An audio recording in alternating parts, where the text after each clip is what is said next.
Hello, and welcome to today's virtual Commonwealth Club program.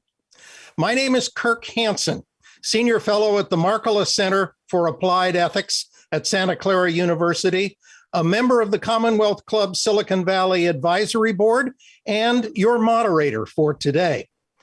As the club continues to host virtual events, we are grateful for the continued support of our members and donors. Visit commonwealthclub.org to learn more about membership or to support the club right now with a tax-deductible gift by checking the blue donate button on your screen. It's my pleasure to introduce Chris Wallace, Fox News Sunday anchor and author of the book Countdown Bin Laden, the untold story of the 247-day hunt to bring the mastermind of 9/11 to justice. Chris joined Fox News in 2003 and became the first journalist from the network to moderate a general election presidential debate in 2016. Through his 50-plus years in broadcasting, Chris has won every prominent news award, including 3 Emmys, the Peabody Award, and the National Press Foundation's Sol Taishoff Award for Broadcast Journalism. Just a reminder that if you have a question for Chris Wallace, please submit those in the chat.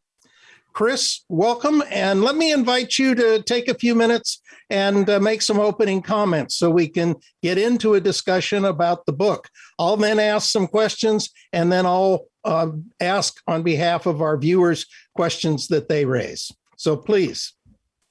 Kirk, thank you, and thank all of you for watching.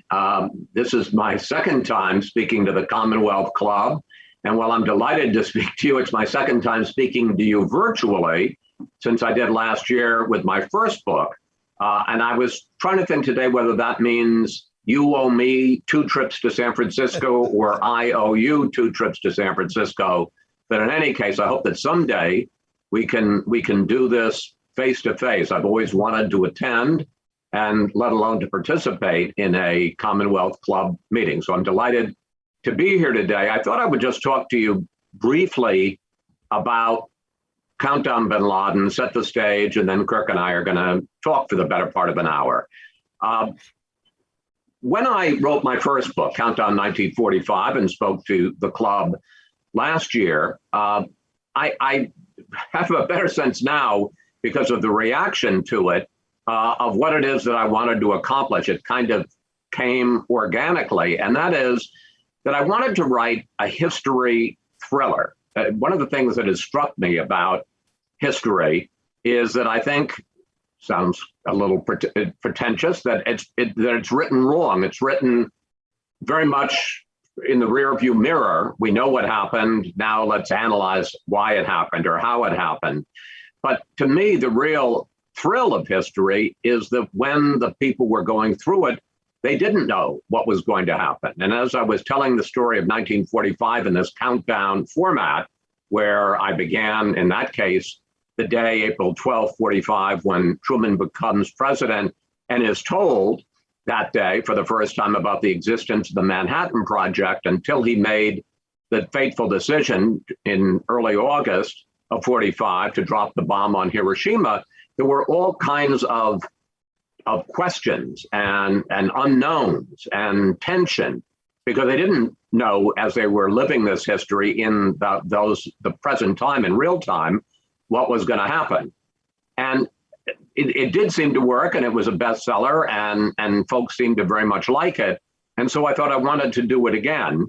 My one frustration was there were so many times as I was trying to take people into the story of Countdown 1945 that I wanted to know more about what the key players, Truman and Robert Oppenheimer at Los Alamos and Paul Tibbets on the Enola Gay, what they were thinking and feeling and discussing in the moment. And of course, I couldn't do it. I had histories and I had diaries and memoirs and letters, but I couldn't ask them because they were all gone. And so when I decided to write a second book, and this may to some degree define the tension between being a historian and a reporter, I thought I want to do a history, but I want to do a history where I can ask the people exactly those kinds of questions. But obviously that meant it had to be a much more contemporary history. And I came up with the idea of Countdown Bin Laden and the idea of timing it to the 20th anniversary of 9/11. Of course, it never occurred to me that the group, the Taliban, that was in charge of Afghanistan on 9/11, 2001, would be in charge of Afghanistan on 9/11, 2021. But I did have an opportunity. I knew most of the players, and those I didn't, I was able to get to talk to almost everybody that was a key player. And as a result, I think it really helped the countdown format, because people were able to put me in real time as to what they were saying, what they were thinking, and also, the little anecdotes that add such texture and excitement to history. And so my story begins on August 27th of 2010, when 3 members of the Counterterrorism Center come in to see Leon Panetta, who's then director of the CIA, and tell him they have the best lead on bin Laden in 9 years since he disappeared in Tora Bora in December of 2001. And what was so interesting about it, and I had talked for hours to Panetta, is they described this compound, they called it a fortress, in Abbottabad, Pakistan. And what was so interesting is that everybody at the CIA, and in fact, Panetta had been interviewed a few weeks before, whereas bin Laden had said and thought that he was in that remote tribal area between Afghanistan and Pakistan, mountains, caves, tremendously remote, tribes there, very difficult to penetrate, and that's where he had been hiding for these 9 years. And Abbottabad was an upscale retirement community north of Islamabad in central Pakistan. It was the home of the Pakistani West Point, nestled in the Himalaya Mountains, a retirement community, golf courses.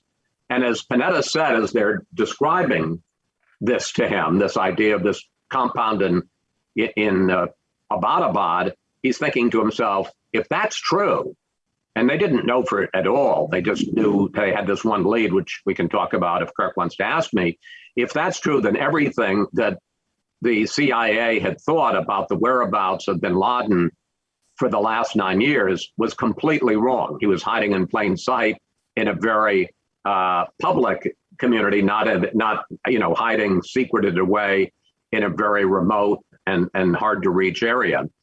And the story just goes on from there. And it's the CIA trying to build, a case, trying to get intelligence and struggling, even with this compound in Abbottabad, to find out who's living inside it. Then it ends up at the White House. And fascinatingly, when on September 10th of 2010, one day shy of the 9th anniversary of 9/11, when Panetta and his group in the CIA come in to brief President Obama and his top national security advisors like Tom Donilon, like John Brennan in the Oval Office, one of the things that Obama makes very clear is he says, I want this to stay among us, because he realized very quickly that if in fact it was true, if bin Laden was in this place, and this was the best lead in 9 years, that any even just whiff of a leak, and he would disappear into the night and the lead would be gone. So that literally meant that Hillary Clinton wasn't read into this until March of 2011, about a month before the raid took place. Secretary of Defense Gates wasn't read into it until December of 2010, 3 months after Obama learned of it. So the operational security of this whole case was extraordinary. And then we go in great detail. And again, I'm talking to people who were in the room about their impressions at various points through the decision-making process in the Situation Room. And then finally, the military is brought in, and I talked at great length to Bill McRaven, who was then the head of Joint Special Operations Command, the guy in Afghanistan who organized and oversaw these missions inside Afghanistan to take out terrorists. And then finally, the SEALs are brought in April of 2011, just really the final month, and train on it. And so Countdown Bin Laden takes you, as I say, inside the CIA, inside the sit room, inside the helicopters, the two stealth Black Hawk helicopters that go from Jalalabad in eastern Afghanistan to Abbottabad in central Pakistan, and then into the compound and up the stairs to the third floor. The biggest compliment I've gotten about the book, and this is very much what I was hoping to achieve, is people say, well, I know how the story turns out, but I was on the edge of my seat for the last 100 pages because I couldn't wait to find out what was going to happen next. And that's what I wanted 45 to be, and now Bin Laden to be, as a history thriller. So with all of that as background, Kirk, I'm happy to talk with you and answer any questions. Great. I'm sorry we don't have a band here as part of our ceremony like you had on Stephen Colbert the other night, but we'll do our best. We have a very thoughtful audience at the Commonwealth Club that's interested both in the message and the material you have, but also in your motivations for why you wrote this. Let me start there. Why would a journalist who's probably at the busiest moment in your career and at the height of your career take the time to write these two countdown books, and you could be doing many other things that might have different kinds of impacts on your life? Well, it's not that I'm not busy, and particularly when I wrote Countdown 45, which was right during the last year of the Trump administration, and we all used to say that covering Donald Trump was like drinking water out of a fire hose. I certainly was plenty busy, but you know, I've been doing Fox News Sunday, not to say I'm not still excited and motivated. I've been doing it for 18 years. Mm-hmm. I've kind of got the hang of it. And, you know, I found that I did have some free time. And the other thing, I guess, is that you want something that lasts longer. You know, a Sunday talk show can have some excitement and make some news, but it's gone with the wind. And one hopes that that these books last a little longer and appeal to an audience, engage an audience in a different way. So I'm delighted to have done it. I gotta say, my daughter, one of my daughters, is in publishing, and at one point, when I was writing the first book, I said, "Damn, writing books is complicated, is hard." And she kind of rolled her eyes, like, "Yeah, Dad, it is." But I have to say, like a lot of things in life, they're tough. There are great highs. Sometimes when you get a great anecdote and something that you know has never been reported before from one of the people I interviewed, and great lows when you're just slogging and it just seems really tough and arduous. But I'm really happy I've done it. And I'm really happy the response I've gotten from people who've been engaged by these books. So I'm very satisfied. For the Bin Laden book, what do you hope happens in your readers' minds as they read this thriller about day by day what the preparations were over those days?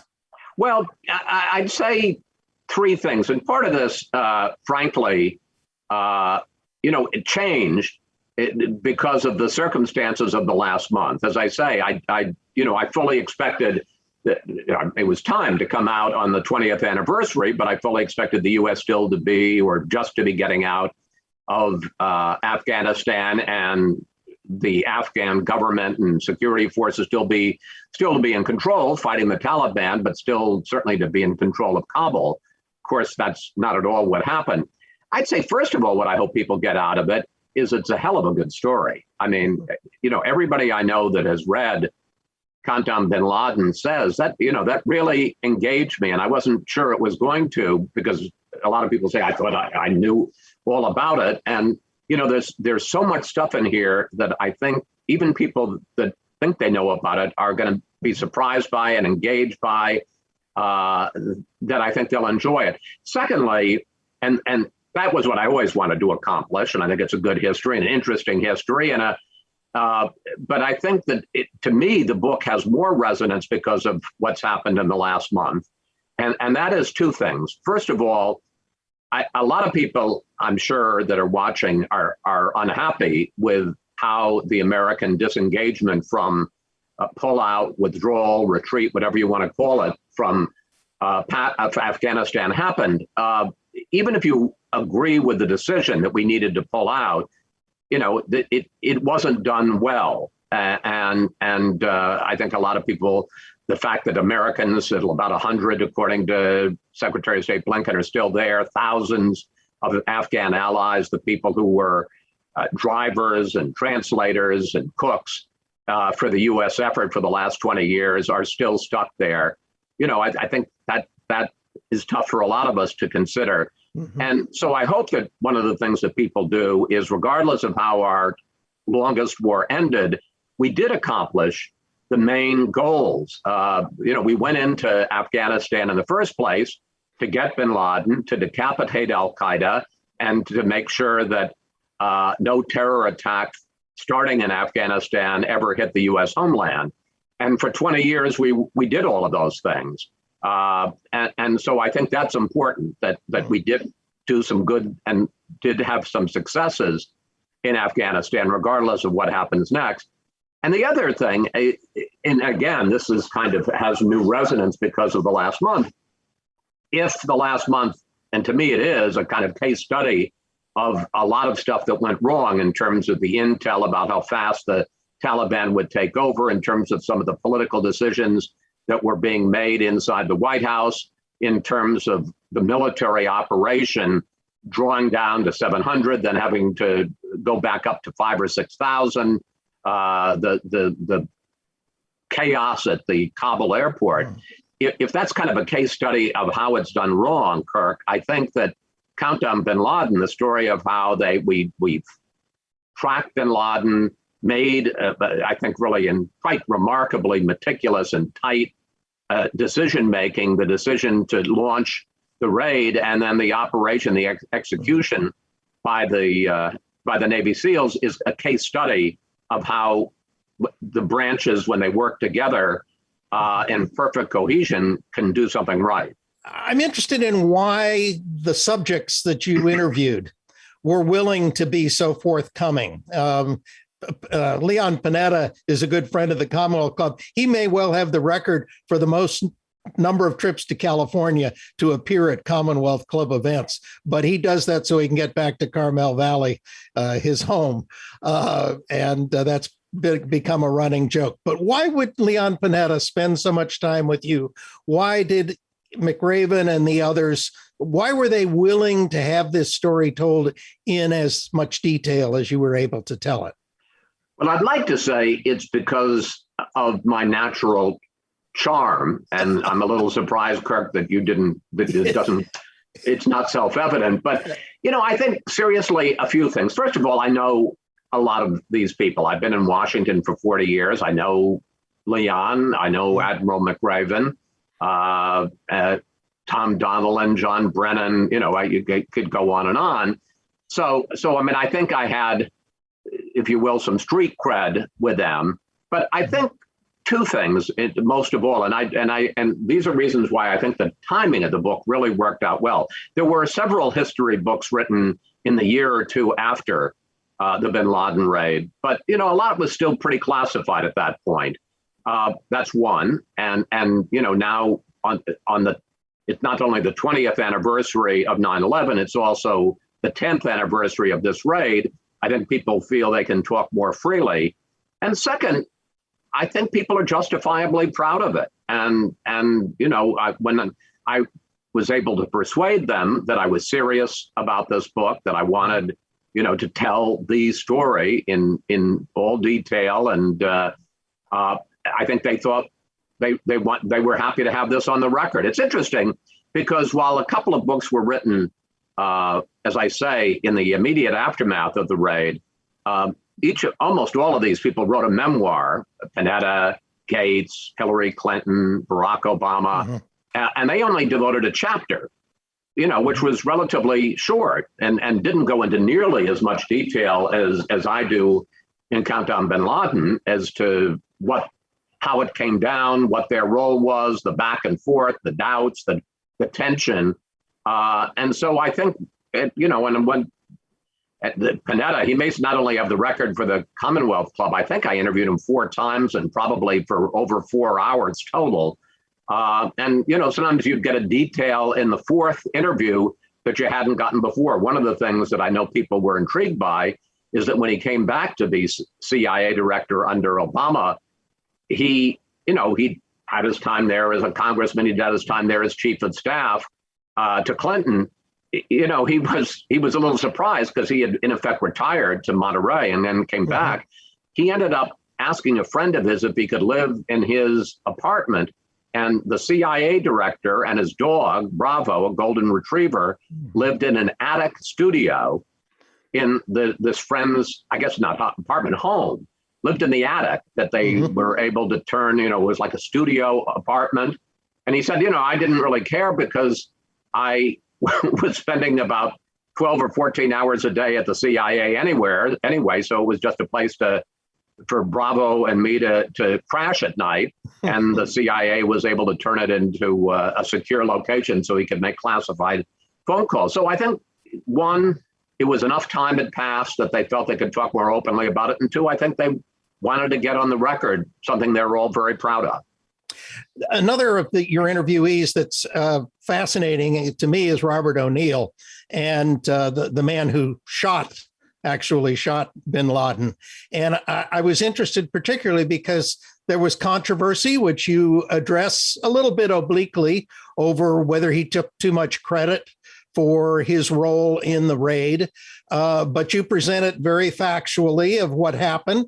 I know there was some controversy over whether he was actually the sole person who shot. You made a definitive statement that he was the sole person, and I gather Admiral McRaven last year said indeed he was the one who did. He was quite forthcoming. Were you trying deliberately to set the record straight in terms of his role? Yeah, I mean, first of all, if you tell the story of the raid and how they got bin Laden, the person who actually took him out it's a pretty important part of the story. So it's not like I wanted to set the record straight. I shared a lot of those doubts. I remember when he first came out and did an interview. He was not, I want to make it clear, he was not the first SEAL to write a book. There was another one who wrote a book first. And, there was some feeling that kind of broke the SEAL code, that they were this band of brothers, this secret group of warriors, and they didn't talk about their mission, and they certainly didn't take credit for their mission. He didn't write the first book. He then, at a certain point, did write a book about his role. And I, like a lot of people questioned, would the guy that actually did it have told it? But, when Bill McRaven came out and said it was O'Neill, and he said it after, of course, that O'Neill had already taken responsibility. And I interviewed, before I interviewed O'Neill, I interviewed McRaven at length. There's no question. He was the guy who did it. It's just as simple as that. So he obviously becomes a main character in the book as a result. And he's a fascinating character. Grew up in Butte, Montana, was, kind of came from a broken home. His father very much encouraged him in sports and a variety of other things. And at one point, a friend of the father's, Tom O'Neill, who was a SEAL, came back to Butte. And Tom suggested that Rob, who was, I think, still in high school at that point, maybe he had just started college, go up on a climb with this SEAL. And it was a pretty arduous climb up a steep mountain in Montana. And when it was over, the SEAL said to Rob, you want to think about being a SEAL. I don't think that it really had been very much in his mindset, but he kind of sparked something. He had one problem. He didn't know how to swim because obviously there are lakes and places, but he had never really learned to swim. So he went to the local swim club in Butte and started swimming. And a guy who had been a collegiate swimmer at Notre Dame took him under his wing or his fin. And he ended up becoming a SEAL and a very experienced SEAL. the single most, and he talks at great length. He's a major figure in the book and talks at length about how they're briefed and how they train and how they kept rappelling down. And he was one of the older guys. He was in his 30s, which for a SEAL is, on the older side. And he talked about how physically demanding the training was. But the most interesting thing, when I was interviewing him, I said, so how dangerous? Mm-hmm. And remember, and you may get into it or not, but when Obama authorizes the raid, he says this is a 50-50 proposition. He's either there or he's not. So there was no certainty. It was always a circumstantial case. They did not have the smoking gun. They didn't know that bin Laden was there. And but I said to O'Neill, how dangerous did you think it was? And he said, one-way ticket. I said, excuse me? He said, suicide mission. He said, look, he may not be there, but if he's there, there's no question in my mind that when our helicopters hit the compound, it's going to be booby-trapped and the whole thing is going to explode. And if that doesn't happen, when we go into the main house where we think if bin Laden is there, that's where he's hiding, they'll have bodyguards there and they'll throw hand grenades at us and, have an overwhelming force. He said, look, I was perfectly prepared to die if I could get bin Laden. That was a bargain I was willing to make. And he said, I was doing it for the woman who went to work on 9/11 in the World Trade Center and the plane hits the tower. And at a certain point, she's confronted with a choice between the inferno there inside where it's 2,500 degrees Fahrenheit and looking out the window to a 90-story drop and decides going out the window is the better alternative. He said, I was doing that for her. And they're a strange breed, a different breed, the SEALs, but God bless them. And boy, am I glad we have them at the tip of the spear.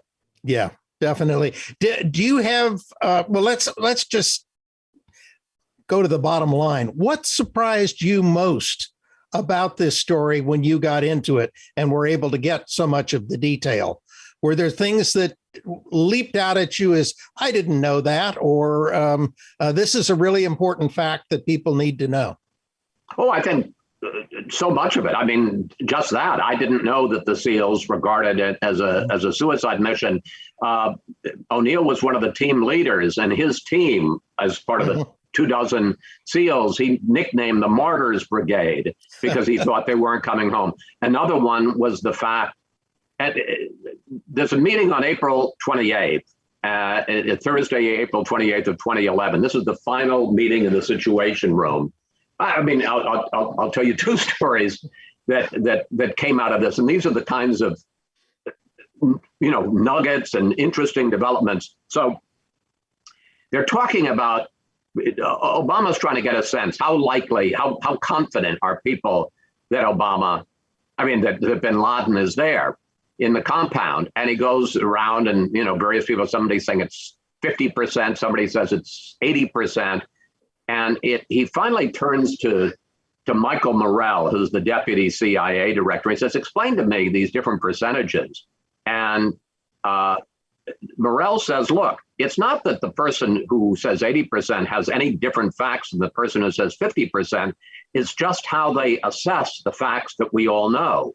Mm-hmm. And he said a lot of it has to do with the fact that we all come to this table today with different life experiences and different experiences with intelligence. In fact, Tom Donilon, the national security advisor, said that when they were meeting there in the sit room, he said history was in the room that day, meaning that everybody came to that room with their history, their experience. And one of the best examples of that was Bob Gates, the defense secretary.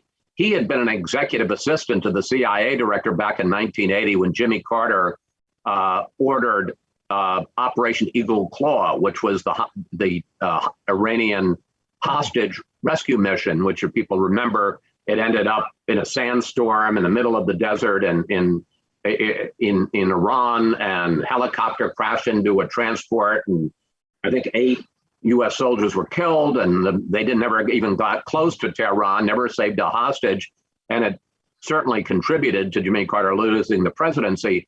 Well, he came to the decision with that background and that sense that these things, can go wrong and can go horrendously wrong and have a huge impact. So back to Morell, when he's going through this, he says, look, people have come to this with different analyses. And frankly, the people that have had longer experience, he didn't say Gates, but I think he was thinking of him, they have seen these things go south, and people who have had better experience in our intel and our execution, which were frankly the last 10 years in the war on terror, came with greater confidence. And then he said, in fact, frankly, the case that that Saddam Hussein had weapons of mass destruction in Iraq was stronger than the case that bin Laden is in the compound. But when he says this, everybody in the room kind of gasps because they think, how could he say that? This is one of the great intel failures of all time. George Tenet slam dunk on Iraq. And he's saying that that was a greater certainty than this. And Obama says, well, so you're saying that you wouldn't do it? He said, no, I would do it, because I think it's the best lead we've had on him in 9 years. But he said, if I had somebody in the room that in the compound who said, I had breakfast, an informant who said, I had breakfast with bin Laden this morning, I wouldn't give it 100% because informants get things wrong all the time. Yeah. One last story in this regard that to me, it was really kind of interesting. So Obama then goes around the room and he asks Biden, and Biden says, no, I'm against it. I don't think the evidence is strong enough. We need more time. And I'm very worried about the damage this will do to relations with Pakistan. And at that point in the war in Afghanistan, we were major supply lines through the Khyber Pass through Pakistan to Afghanistan. He was worried they're going to be cut off. Then the next person he talks to is Gates, and Gates is also against it. I've kind of described some of the reasons why. Anyway, after the meeting, and everybody else was for it, and then Obama said, I'll give you my decision in the morning. I want to sit up and think about it at night, which was standard operating procedure. So after the meeting, Gates goes back to the Pentagon, and he's in the car with the chairman of the Joint Chiefs of Staff, Michael Mullen. And if you remember in Gates's memoir, after he retired as Secretary of Defense, he famously said that Joe Biden had been wrong about every major foreign policy decision for the last 40 years. Well, he apparently had said this when he was Secretary of Defense inside the Pentagon, and Biden was vice president. So when they were in the car going back to the Pentagon, Mullen kind of tweaks him and says, well, you know how you always tell me that Biden's been wrong about every foreign policy decision for 40 years? And now you just voted with him not to do the raid. So, it's that kind of stuff that I think just adds so much color and texture and perspective to the kinds of decisions that that had to be made and how they made them. Let me ask some of the questions I had as on reading the book, and indeed it's a good read. I was up till 2 a.m. finishing it the other night. God bless you. And but one of the questions that I had at the end was, why did Obama go ahead with what he described as a 50-50 chance that this was bin Laden, but 50% chance it wasn't? Why would you still go ahead and risk all of that with Pakistan, the relationship with Pakistan? Because I think there was certainly a lot of evidence there, and there's a opportunity risk. There's the opportunity risk of invading. I mean, it was an invasion. They were going to go 162 miles into Pakistan without permission. But there's the risk of going and launching the operation, and maybe he isn't there, or he is there and it goes south in a terrible way. There's also the risk of not doing it, and the best opportunity, the best lead you've had in 9 years was gone. And I think I would say two things. One is I think it showed his trust in Panetta, that they had really done their due diligence, that they had done everything they could. Panetta was very strongly for it. And it wasn't it certainly wasn't a slam dunk, if you will, but it was a pretty strong case. There were a lot of reasons we go into. There was this courier.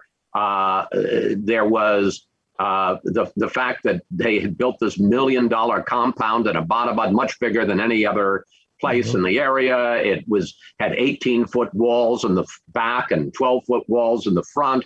It had a terrace that looked out over the Himalayan mountains, but the terrace was shielded by a 7-foot privacy wall. So who builds a terrace to look at the view and then blocks their ability to look at the view? There was a lot of reason to suspect. And the other thing is that I think he had tremendous confidence in Bill McRaven and the SEALs. They had 17 days from when he first gave them approval to bring in the SEALs and start rehearsing. They did a complete scale model of the replica of the compound in North Carolina, and then another one in Nevada. And he had seen the videos of that. I think he was convinced if he was there, they could get him and they could get out. So, sure, it was a risk, but as he likes to say, Obama, if it was an easy decision, it never gets to my desk in the first place. Right. One overall question I had was, is this a story of, if you like, the macho that has recently been criticized of the early time in Afghanistan and Iraq, or was the pursuit of bin Laden really that important strategically to the United States? No, I think, I to a certain degree, both, but I think they felt, and that incidentally was something that Obama, one of the things that really impressed me in this book was the decision-making that went on in the White House. And it wasn't just Obama, I mean, the whole team. I talked a lot to Tom Donilon, who was the national security advisor. And at one point he said, good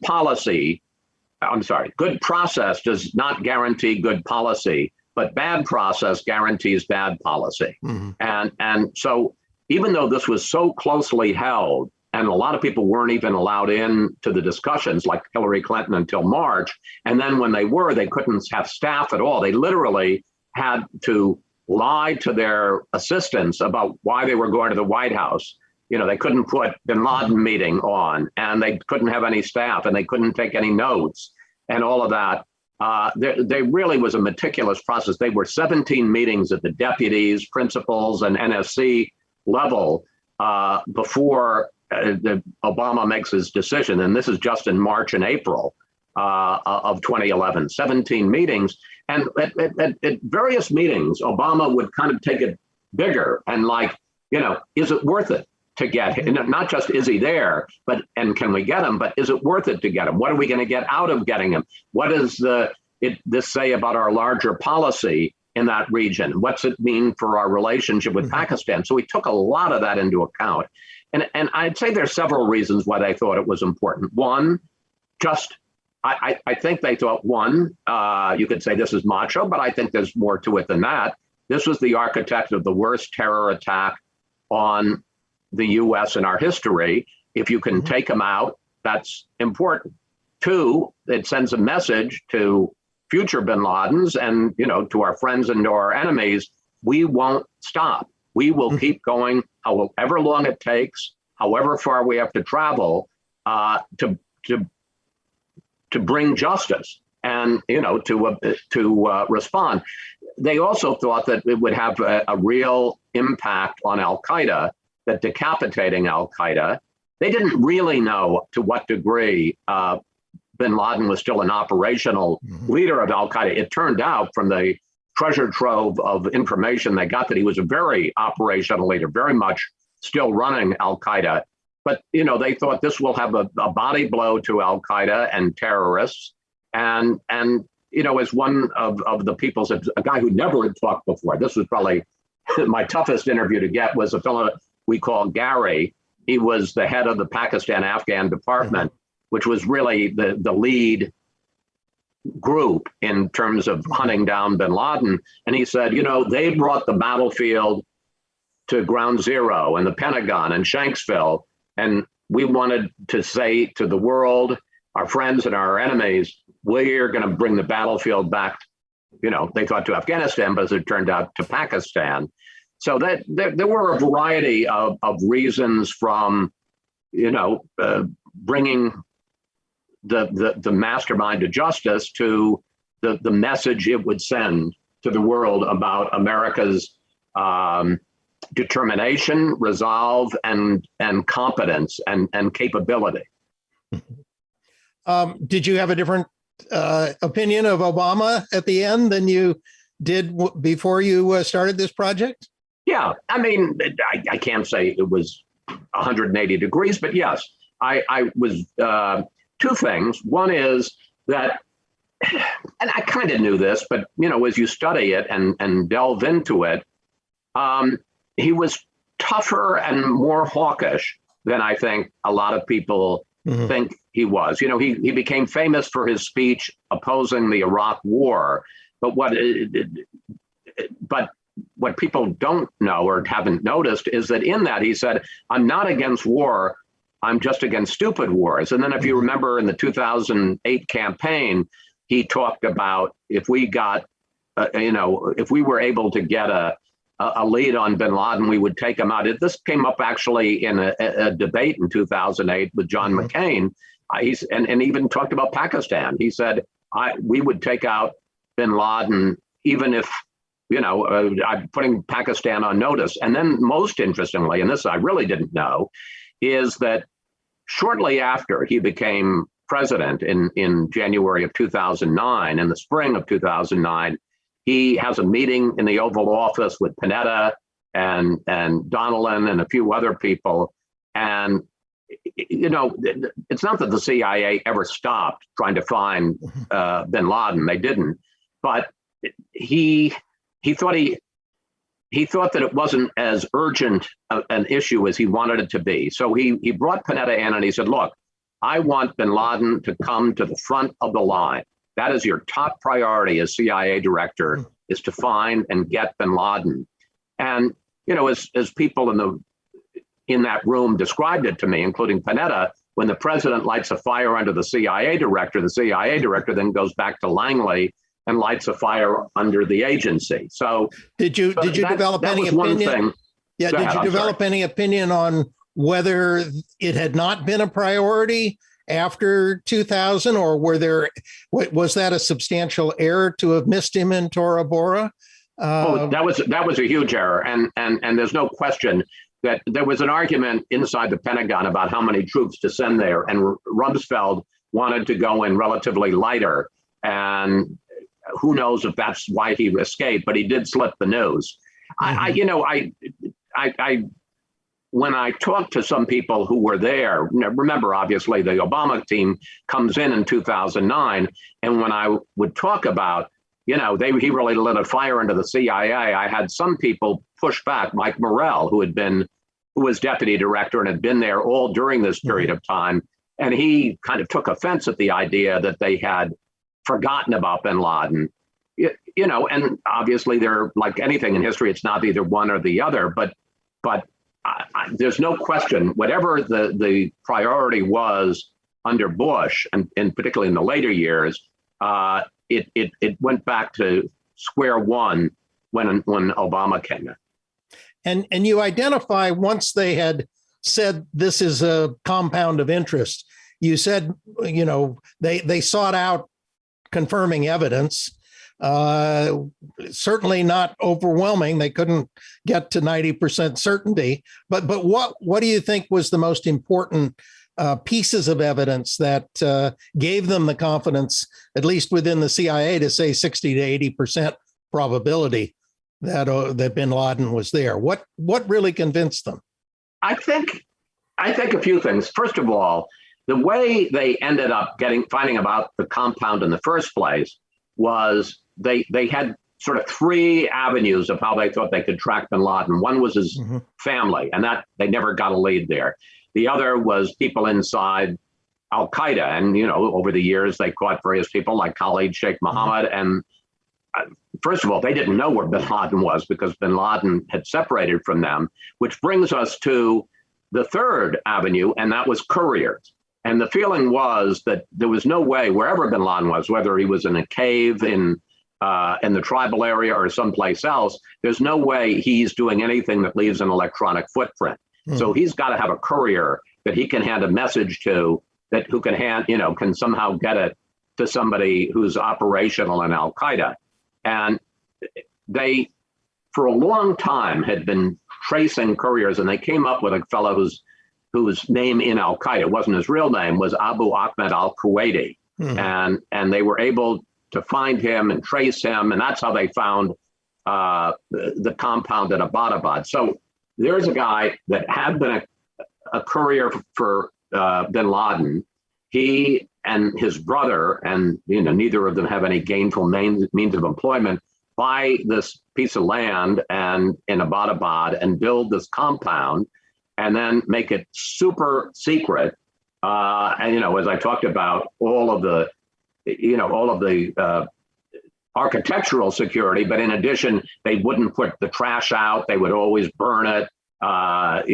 Nobody was ever allowed inside the compound. The CIA started a vaccine campaign, a hepatitis B campaign, and started doing it around town, and then came to the compound and knocked and said, hey, we're giving vaccines.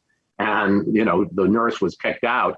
I mean, it was just an accumulation of stuff. They had the pacer.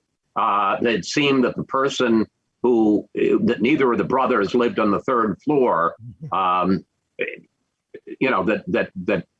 best quarters and the security fence around the balcony were being occupied by some mystery third family. It just all added up. And it wasn't only how persuasive this was, there just seemed to be no other reason for all of this. There was no other reasonable explanation for why all of this was the way it was, and they were all behaving the way they were. And if the SEAL team thought it was a martyr's expedition in some way, a suicide expedition, did you develop any sense of why it was not booby trapped? Why there were not guards to protect? Absolutely. Bin Laden had gotten really lazy and really sloppy in terms of operational security. One of the things that shocked them when they were able to got in the compound and got all the materials, he had been in that compound for 5 years. And, terror suspect 101 is you go to a new place every night, or certainly every second night. You keep moving so that nobody's able, and he's in this place for 5 years. And one of the other things they very much expected, not only did a lot of them think that when they were looking at the drone video, aerial video of the raid, that it was, one of them said, I fully expected the compound to explode like the end of a Jerry Bruckheimer action movie. But the other thing is a lot of them thought that there were going to be escape tunnels. And that even if they got there, that bin Laden would have found some way to escape. So I think it's very clear. He just, at a certain point, let down his guard. In your final two chapters, I'm going to get to sort of the concerns of our viewers. In the final two chapters, you tell the story of the aftermath for many of the major figures, and some clearly their reputations were hugely enhanced, their lives were enhanced, but many of them, including some of the SEALs, this future wasn't the greatest. Were you surprised that their lives sort of went back to normal, and some were successful and some weren't, and they returned to, if you like, real life? No. I mean, no, because that's life. They were in an extraordinary situation, and but I think all the SEALs are extraordinary, but they went back to being SEALs after this mission, and almost all of them. It wasn't like the astronauts who landed on the moon and they weren't going to put any of them out again because they wanted them to be kind of these artifacts of American greatness. They all went back into the field and kept fighting. So, no, I'm not surprised. And they were kind of aware of it themselves. One of the things, it's interesting, for SEAL Team 6, they were very uncomfortable being the hero. There was this very much this kind of group culture and ethos that, it was the team. Now that broke down a little bit when they became so celebrated after the bin Laden raid. But for instance, this same SEAL Team 6 was involved in the mission to rescue Captain Phillips, another movie. And remember when he was taken by Somali pirates. And one of them, a guy who actually was also on this mission, as was O'Neill, was on the Captain Phillips mission, was the one who took out the final pirate through a porthole window in the in the lifeboat.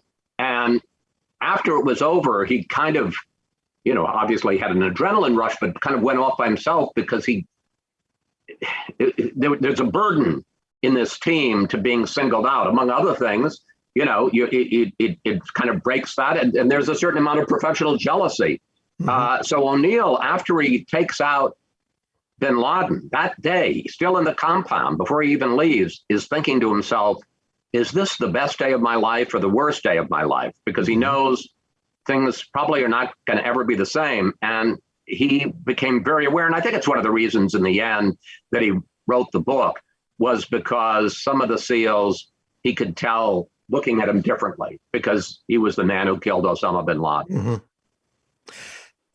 Several of the questions have to do with how things are different today.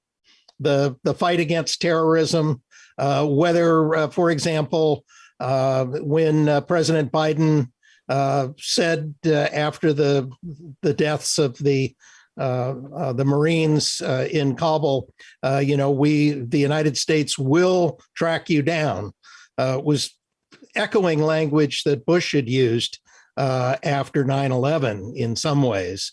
Are things very different in our fight with terrorism today than they were either 10 years ago when they were after bin Laden, or 20 years ago immediately after 9/11?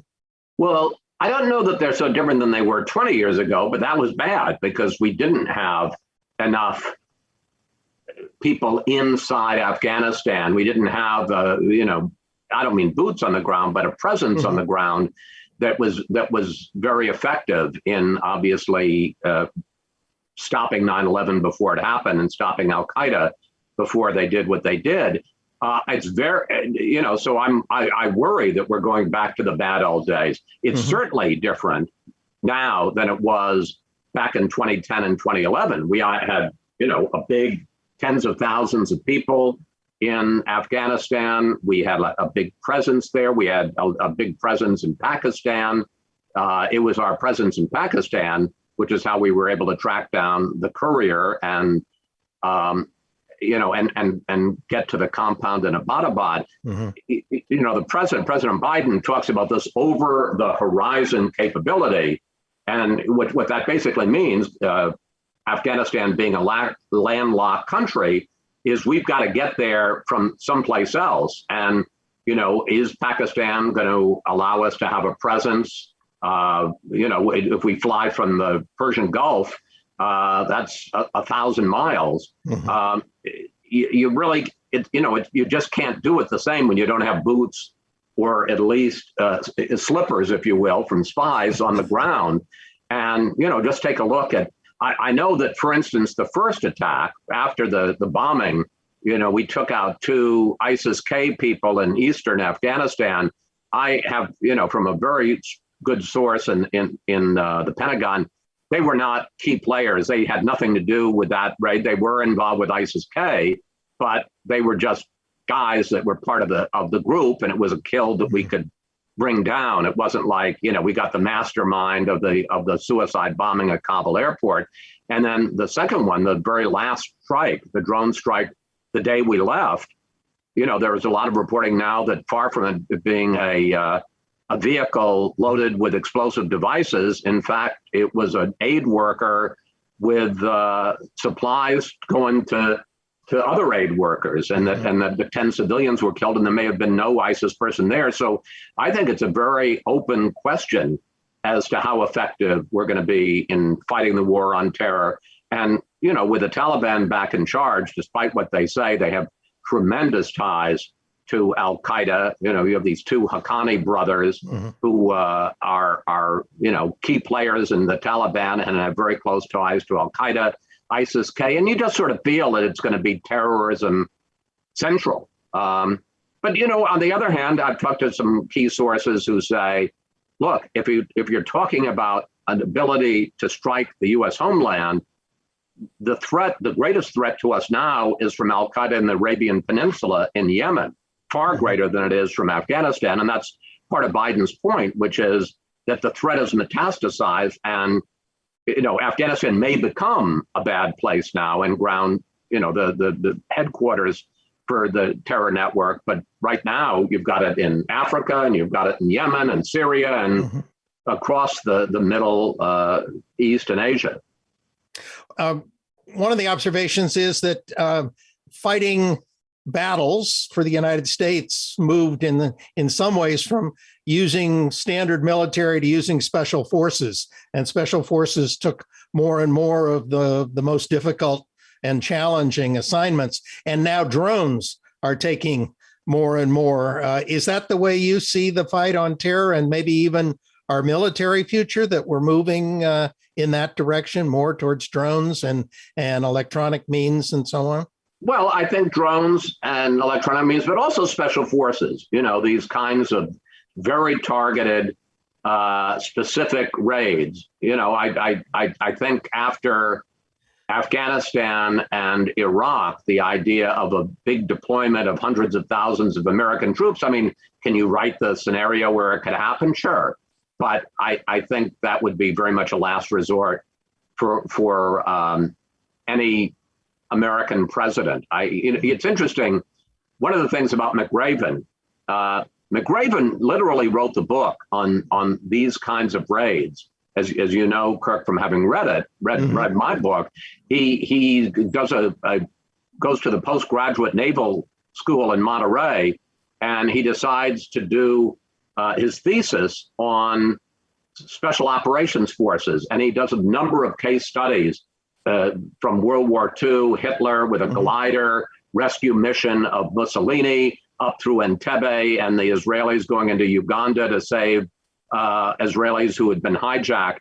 And, he comes to this conclusion, looking at all of them, that with surprise, speed, repetition, and purpose, that a small force that is really well prepared, and the bin Laden raid is a perfect example, can overwhelm, can go into enemy territory and overwhelm. Now, it turned out there wasn't a big force there, but he felt could have taken out and overwhelmed a much bigger force, for a short period of time, this kind of surgical raid. No, I think, look, you're always going to need boots on the ground. You can't do it all electronically. But in that case, look, it's not like drones didn't exist in 2011. And in fact, when Obama makes the decision, he's really got two choices. One is the raid, and the other is a drone strike. And one of the reasons he didn't do a drone strike is because they'd done a lot of them and they missed people. And, his feeling of, and in addition to which, in a case like bin Laden, where not only getting him, but being able to tell the world with proof positive you got him was tremendously important. You take him out with a drone strike, you're never able to say conclusively, we got bin Laden. Yeah. There's a number of questions about the fact that the current generation, the younger generation today, has not gone through much of this history of the last 20 years, and wondering if the experience of younger professionals, younger voters will evaluate terrorism and the process differently than our generation. I'm a little older than you, but our generation has thought about terrorism. Well, yes and no. I certainly think that pre 9/11, that we didn't take terror. Terror was something that happened in other places. It happened in the Middle East. It happened in Europe. It didn't happen in the U.S. I mean, there had been cases, obviously, like the Oklahoma City bombing, but it was domestic terror. The idea of foreign terrorism being able to pull off a 9/11 was kind of unimaginable in this country. People, I think this younger generation has grown up with it. They're pretty mindful. You look at the people who were in Afghanistan, and you could think of all kinds of reasons why you wouldn't want to sign up to go to war in Afghanistan. And yet when you look at the 13 people who lost their lives in the bombing at Kabul airport, how many of them were 20, 22, 23, and they weren't drafted, they volunteered. So I think people, there are a lot of people in this generation. I don't know what you'd call 20-year-olds. I guess they're not, I think they're less than millennials. I don't know what they are. Somebody, please help me. Please help these two old men and tell us what they are. But there are plenty of people like that who still feel very much the commitment to go and to defend the United States. Now we said we were going to focus on the book in this hour with you and not on sort of your role at Fox, but there's one relevance here, which is fighting terrorism a political issue? Is it a partisan issue? Or do you have a sense in your work that people can talk about fighting terrorism without engaging the political instincts or the partisan? I'm not sure there's any subject you can discuss today without it becoming political and polarizing.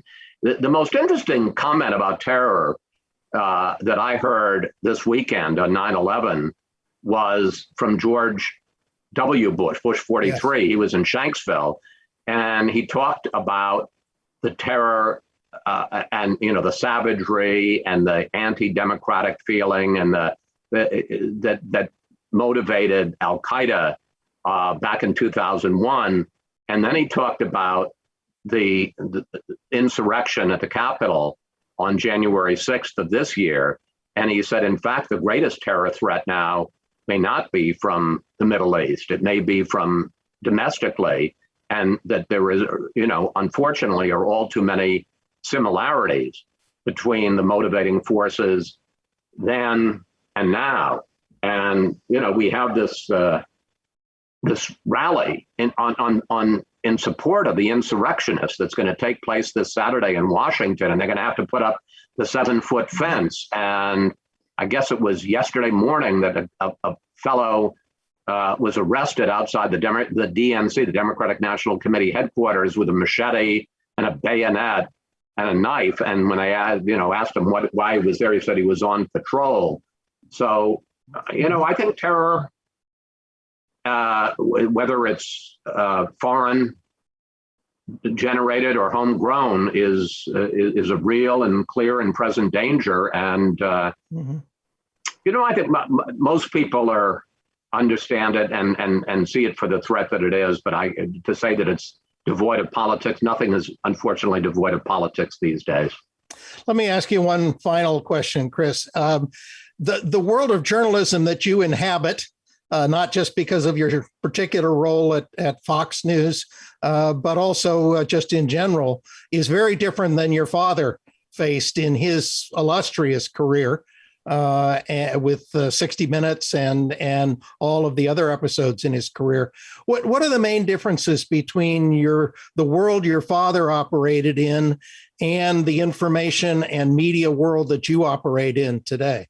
Well, I'm going to get to this in a slightly oblique way, but I promise I'll get there.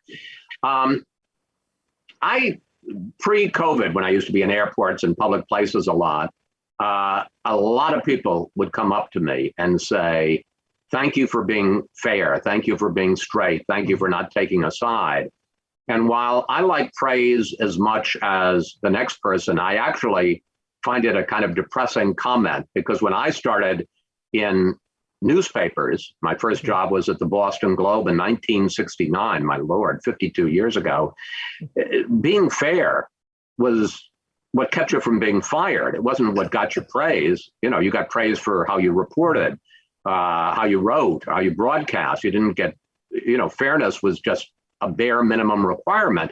Mhm. And unfortunately today, and the point I'm making is that I think it has become a somewhat rare commodity. I think that there's too much, and I would say this about across the media landscape. There's too much opinion. There's too much pushing of agendas, whether it's the front page of the New York Times or an evening newscast or CNN and MSNBC and Fox. My feeling has always been, and I guess I'm in some ways more like my father than a lot of people today. My feeling is you don't push an agenda, you don't pull your punches, you don't pick sides, you hold everybody to account, and you're just as tough on everyone. Everybody